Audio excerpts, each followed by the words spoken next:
সমগ্র বিশ্ব আজকে অন্যায়, অবিচার, জুলুম, রক্তপাত, দুর্বলের উপর সবলের অত্যাচার, দরিদ্র মানুষের উপর ধনীদের বঞ্চনা, শাসকের উপর শাসকের জুলুম, নির্যাতন, সমগ্র দুনিয়া আজকে একটা নরকুণ্ডে পরিণত হয়েছে।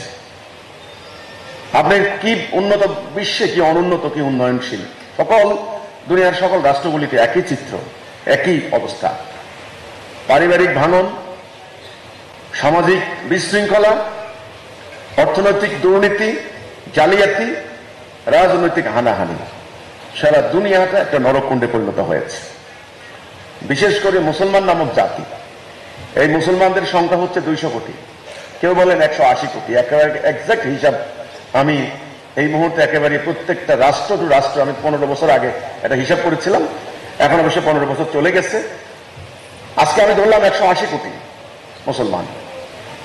এই মুসলমান 180 কোটি মুসলমানের 55 থেকে 60টা হলো ভৌগোলিক রাষ্ট্র, এটাকে বলে নেশন স্টেট। এরা ভৌগোলিক রাষ্ট্রে বিভক্ত 55 থেকে 60টা। সে রাষ্ট্রগুলির অবস্থাকে গত 100 বছরের বিবরণী আপনি যদি নেন, মুসলমানদের অবস্থা গত 100 বছর আমরা দেখি পুরো উত্তর আফ্রিকার মুসলমান রাষ্ট্রগুলিকে একেবারে শূন্য করে দিয়েছে, শূন্য করে দিয়েছে। লিবিয়ায় হামলা হয়েছে, লিবিয়ার গাদ্দাফি সরকারকে উচ্ছেদ করে দিয়ে সেখানে আজকে ভয়াবহ বিশৃঙ্খল অবস্থা, হাজার হাজার মুসলমানের মৃত্যু হয়েছে। ধর্ম বিশ্বাসে মুসলমান, আপনি একেবারে খাঁটি মুসলমান বলেন আর অন্য সেটা বাদ দিলেও ধর্ম বিশ্বাস মানে তারা আল্লাহকে বিশ্বাস করে, রাসূলকে বিশ্বাস করে, আল্লাহর কোরআনকে বিশ্বাস করে, এই হিসাবে আমি মুসলমান হিসাবে ধরলাম। লিবিয়া হাজার হাজার মুসলমানকে শেষ করে দিল, সিরিয়া হামলা করে সেখানে ধ্বংস করে দিল, লক্ষ লক্ষ মুসলমান, প্রায় 1 কোটি মুসলমান উদ্বাস্তু হয়েছে সিরিয়া থেকে। ইরাকে 10 লক্ষ মুসলমান ধ্বংস করে দিল। বলো কি সাদ্দাম হোসেনের কাছে অস্ত্র আছে, পরে হোয়াইট হাউসের সামনে দাঁড়িয়ে বলে কি যে সাদ্দামের মানে মাস ডিস্ট্রাকশন উইপন সাদ্দামের কাছে ছিল না, আমাদের গোয়েন্দা রিপোর্টে ভুল ছিল। এদিকে ইরাক কিন্তু শেষ। ইরাক ইরান যুদ্ধে প্রায় 8 লক্ষ মানুষ খুন হয়েছে। লেবানন আর ইসরায়েল বর্তমানে যেটা করেছে, গত কয়েক মাসে প্রায় 35,000-এর উপরে মানুষ হত্যা করেছে, গুলি করে, ট্যাঙ্ক চালিয়ে, বিমান হামলা করে, বুলডোজার দিয়ে ধ্বংস করে দিয়েছে। আফগানিস্তানে 20 বছর ধরে আমেরিকার নেতৃত্বে যুদ্ধ করে সেখানে লক্ষ লক্ষ মানুষ উদ্বাস্তু হয়েছে, লক্ষ লক্ষ মানুষ খুন হয়েছে।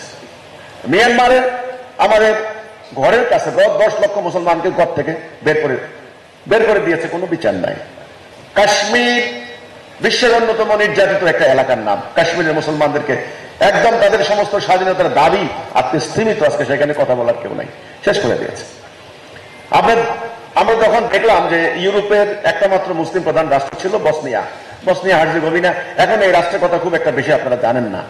বসনিয়া হার্জেগোভিনা আমি তখন কলেজে পড়ি, আমি তখন কলেজে একটা নিয়মিত দেওয়াল পত্রিকা লিখতাম এবং বিভিন্ন সাহিত্যপত্র লিখতাম।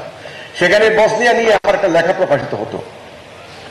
তো সেই বসনিয়াতে খ্রিস্টান সার্ব সৈন্যরা 2 লক্ষ মুসলমান নারীকে ধর্ষণ করে, হত্যা করে, তারা ধর্ষণ করেছে, তাদের অবৈধ সন্তান জন্ম দিতে বাধ্য করেছে।